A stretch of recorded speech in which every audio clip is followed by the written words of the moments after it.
সুন্দরবনে ঘুরতে আসলে আপনি কিন্তু এই রকম একটা প্রপার মিল খাইতে পারবেন, যেখানে আপনি সুন্দরবনেরই পায়রা মাছ, দাতিনা মাছ এবং সবজি ভর্তা সহ ভাত খেতে পারবেন। এটা হলো পায়রা মাছ, এইটা এই নদীতেই পাওয়া যায়, এটার নাম হচ্ছে ডাংমারি। এইটা কিন্তু সুন্দরবনের মাছ, ঠিক আছে? ওই যে যেটা দেখা যাচ্ছে জঙ্গলটা, ওইটাই কিন্তু সুন্দরবন, এবং সুন্দরবনের মাছ আমরা আজকে লাঞ্চে খাবো।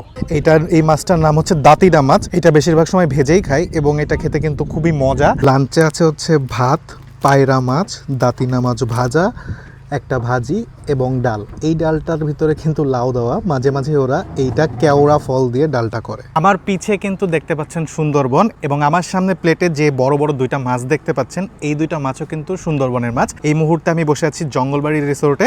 তো এই রিসোর্টে আসলে অনেক ধরনেরই খাবার আছে, এবং মাছের পরিবর্তে আপনি চিকেনও খেতে পারবেন। পায়রা মাছ এবং দাতিনা মাছ দুইটাই আমার প্রথমবারের মতো খাওয়া, একটু ট্রাই করি। পায়রা মাছটা দেখতে রূপচাঁদার মতো হলেও খেতে কিন্তু একদমই রূপচাঁদার মতো না। ওরা ভুনা করছে, বেশ মজা, কাটা নেই বললেই চলে। আর দাতিনা মাছটা কেমন দেখি, এটা ভাজা, উপরে চামড়াটা বেশ বড়। দাতিনা মাছটা বেশি মজা, পায়রা মাছটাও মজা, তো দাতিনা মাছটা বেশি মজা।